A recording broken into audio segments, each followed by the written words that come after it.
JP in Canada. Hi, Russell. Hi, Tracie. Hi, how are you? Pretty good, thanks. I'm a humanist, and I've been dating a girl for a couple of months, and her family's from Pakistan originally, actually. And when I first met her, she said she wasn't really religious, she wasn't practicing Muslim, but when we started talking about having kids, she said that she wanted a child to learn the Shahada and to be like reciting that to the Pakistani community here in Ottawa.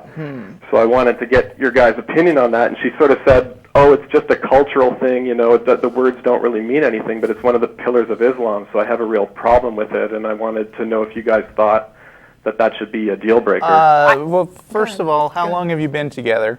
Just a couple months. Okay. Did she say why? Did she say why? She said that it was because she wanted her parents to feel good about it. And do her parents, is she a non-believer, do you think? Or my best way to define her right now would be a theist who's kind of not sure if she's fully a Muslim or not. Okay. She really takes pieces out of the Quran that she likes and leaves Here's the thing about getting into a relationship. You should go into your relationship prepared to believe that she's going to be exactly the way she is now 10 years from now. Don't tell yourself that this person is maybe an uncertain person who's going to become an atheist soon, because that means that you are going into a relationship with the expectation that this other person is going to change for you. Not all relationships work out, and I hate to say that, but on the other hand, it has only been a couple of months, so it's not like, I'm not telling you to break up with your girlfriend. Okay. But I am saying that you should be prepared to have some serious conversations about whether the two of you are actually compatible in this way, because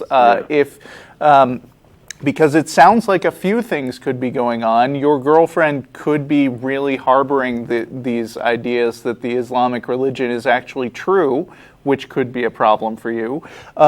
Or she could also be prepared to lie to her parents and a bunch of people in order to gain acceptance, which could also be a problem for you because you're going to be involved in those conversations. So I wouldn't jump into marriage without making sure that this stuff goes out on the table. Yeah, what I was thinking of doing is just putting it down on paper, writing down what my expectations were and what hers were. And I know it sounds maybe a bit premature at 2 months, but I've been in a relationship with someone from a different culture before, and sooner the better when you're talking about things like this, I think. What would be the advantage of writing it down as opposed to having conversations? Well, then if it was written down, she couldn't say later that she, meant something else. Oh, man, I'd have you're trying to entrap her. Yeah, no, this is no good. This is not a basis for a healthy relationship. Yeah, and the thing is, people, you can't hold people to things like that anyway because their minds change.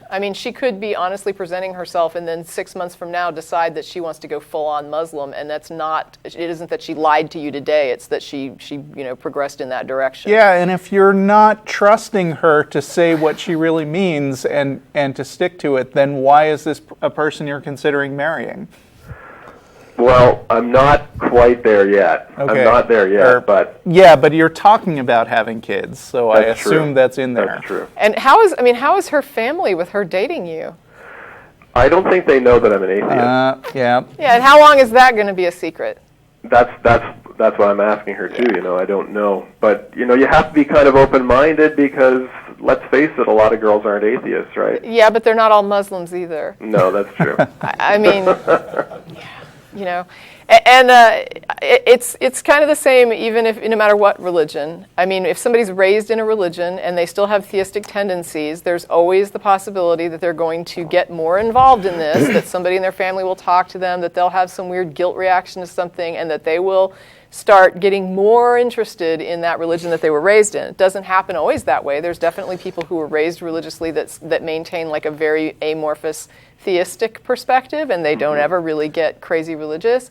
But at the same time, you can get really into that if that's what you were raised in and you already have some sort of a proclivity toward it. Yeah, and JP, I want to warn you not to think that being an atheist rules you out of most of the dating pool, and because of that you should somehow settle for somebody that you're not really compatible with. Because the fact is, finding a match with a person is really hard for everybody, no matter what religion they are. I mean, like I always say, there's 33,000 different sects of Christianity, so even though it's easy to find a Christian, it may not be so easy to find, like, you know, a Northern Fundamentalist Baptist Great Lakes Region Council of 1879.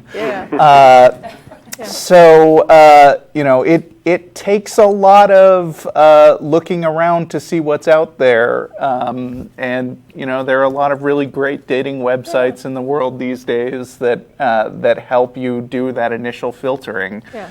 And I'm not down on, like, being with a theist. I'm married to a theist. So I'm, you know, I'm really? totally okay with it. But I'm not married to somebody who's telling me they're going to have if we ever had kids, they would be reciting religious, you know, testimonies either. Yeah, that's the thing. You know, that was what really shocked me, because the idea of a theist isn't so bad to me, but the Shahada, like, that's the whole Muhammad is the prophet statement. It's one of the pillars of Islam, right? Yeah, and if she feels that pressure from her family, that's another bad thing. And that's the cool thing too about my partner, is that that family pressure does not come to bear.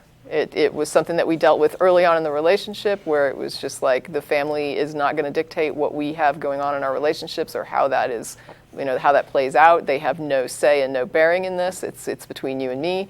And so that's another thing. When somebody basically, it's be one thing. I can kind of be down with the cultural thing when somebody says, for example, if you were to say I'm dating a Jewish girl and she wants to have Passover dinner with her family, I would be like, what's the harm? But if you're talking about a situation where they're like, I don't really believe it, but I feel pressured to have to go to dinner because my mom and dad, now you're dealing with another set of stuff. Because now you're dealing with somebody who's basically telling you, my family can coerce me and manipulate me into certain things, which means that you're now looking at a situation where you have a potential power play between you and the family. There are so many books written by marriage counselors about dealing with manipulative in-laws. That's a whole nother can of worms, even apart from the religion. That's true. Okay, well, you've given me a lot to think about. I guess I won't go with the written statement route. Yeah, I mean, you can't hold a person nothing to else, it. it's because it just comes across as super condescending. If nothing else, you're right. maybe pick up a relationship counselor who would get you talking and saying the uncomfortable things. Yeah, that's not a bad idea. I'm all for, like, good counseling to facilitate better communication. So that's a good idea. Okay, thanks a lot, guys. Sure. All right, see ya. Bye.